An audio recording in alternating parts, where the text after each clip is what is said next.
À chaque fois qu'on parle d'une réforme des retraites, on pose, et c'est normal, la question des inégalités entre les femmes et les hommes. Pour les retraités actuels, notre projet bénéficie, là encore, davantage aux femmes.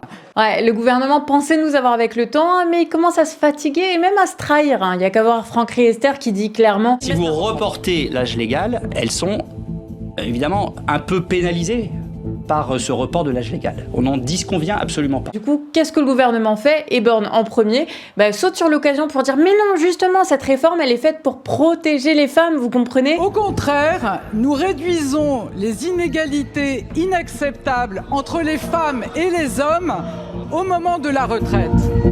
Alors que l'étude d'impact produite par le gouvernement elle-même le dit clairement, les femmes sont les grandes perdantes de cette réforme. Bon, après, vous me direz, qu'est-ce qu'on a à perdre en plus avec cette réforme, puisque les femmes touchent déjà en moyenne 40% de moins que les hommes au moment de la retraite. Alors, on est quasi au seuil de pauvreté, puisque les femmes touchent en moyenne 1154 € quand les mecs, eux, touchent 1931 €. Et là, je parle du brut. Puis je dis on, mais c'est les femmes en retraite aujourd'hui. Et la première explication à tout ça, c'est qu'on touche 26% en moins de salaire en moyenne, ce qui fait qu'on contribue moins aux cotisations.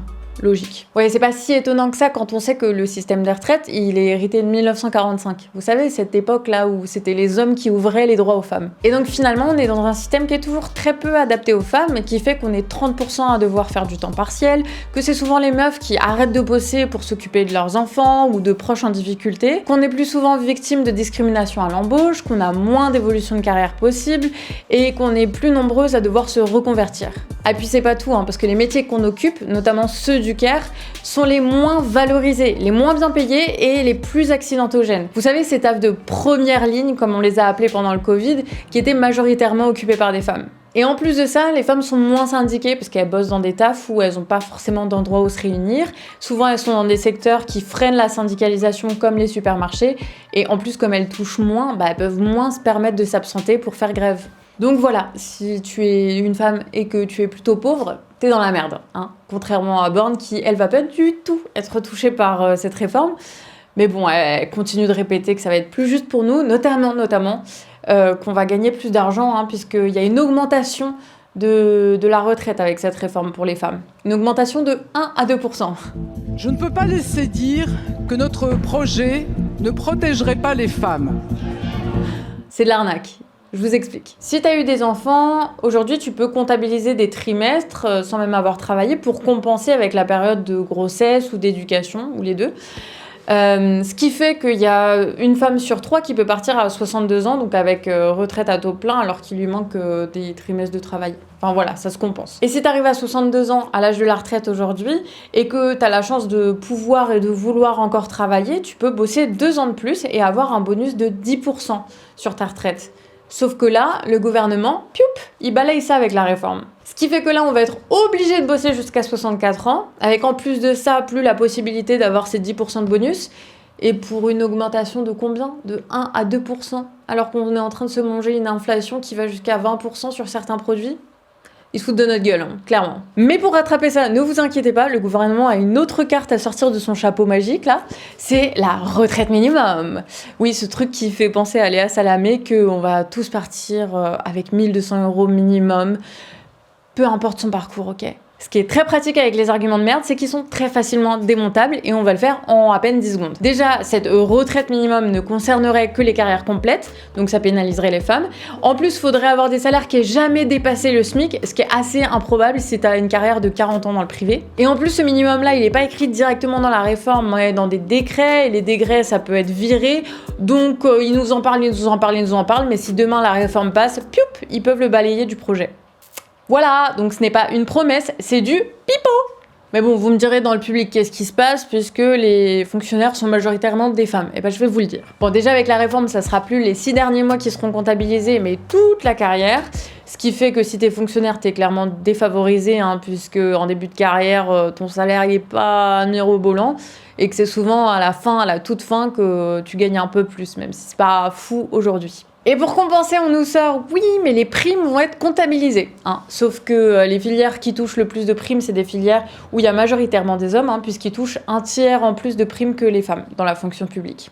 Et en plus de ça, les embauches de toute façon vont être gelées, ainsi que les salaires, alors qu'on a une inflation qui grimpe. Donc voilà, avant la réforme, on gagnait déjà moins, mais avec la réforme, bon, ils vont clairement nous vider les poches, enfin si on la laisse passer.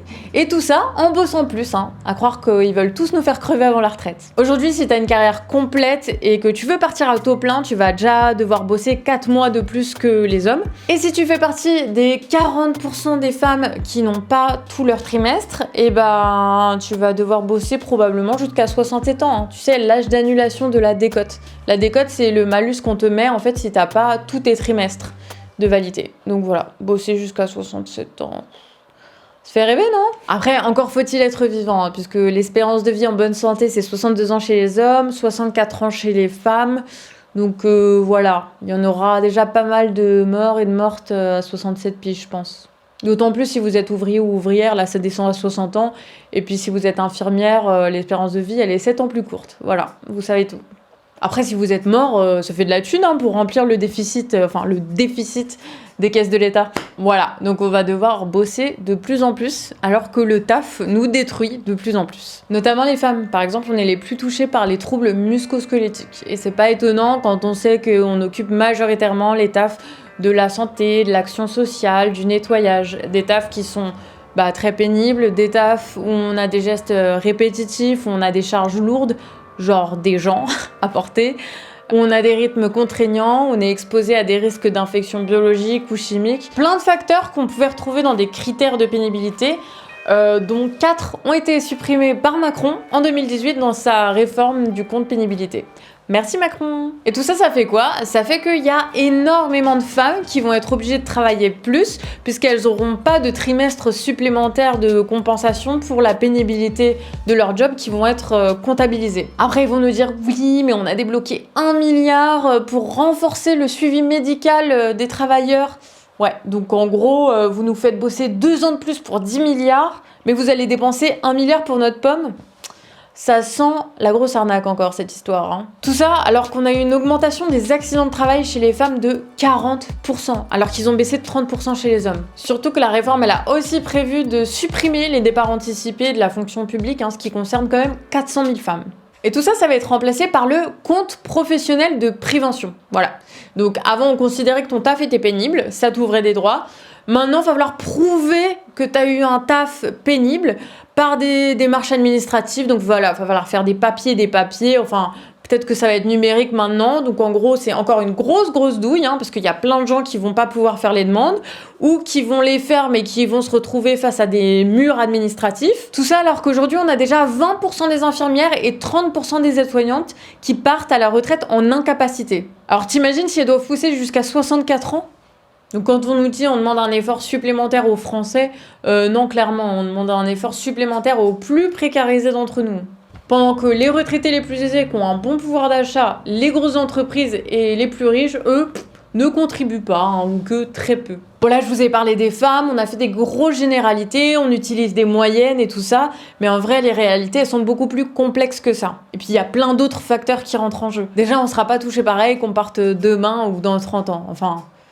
si on est encore là dans 30 ans. Déjà en théorie, ma génération, on aura cotisé 50% de fois plus que vous là, les boomers nés dans les années 50, 60. Alors que vous touchez 120% de plus de retraite que nous on touchera. Et à tout ça peut s'ajouter d'autres discriminations qu'on a pu vivre ou qu'on peut vivre. Qu'on soit une personne trans, une personne LGBT, une personne racisée, handicapée. En fait tout ça, ça nous confronte à des refus d'embauche, à des complications dans les carrières, qui fait que souvent on n'a pas des retraites à taux plein.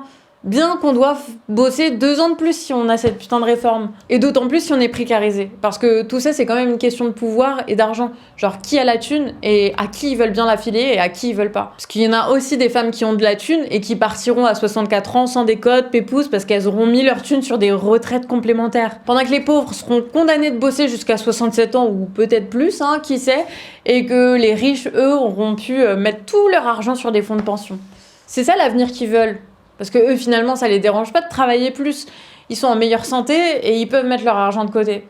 Ce qu'ils font là, c'est qu'ils essayent complètement de détruire le système des retraites pour y mettre du privé. On a déjà montré qu'il n'y a pas de problème de finances. Là, on vient de démontrer que ça va pas être une réforme féministe. En fait, ce que c'est une réforme vers la privatisation du système des retraites pour les banques et les fonds de pension. C'est pas une réforme technique. Là, on est face à un rapport de classe. Donc ça suffira pas de lutter seulement contre la réforme. Il faut aller beaucoup plus loin. Il faut dégager ceux qui servent directement les intérêts des financiers et qui se trouvent à l'Élysée. Qu'on gouverne enfin nous-mêmes et dans nos intérêts. Qu'on réduise les discriminations, qu'on réinvente notre rapport au travail, qu'on paye bien enfin les gens qui font des boulots essentiels et ouais, qu'on soit heureux quoi, heureux de vivre dans une société en bonne santé. Et nous aussi. Donc voilà, on lâche rien et on y va. Allez, des bisous.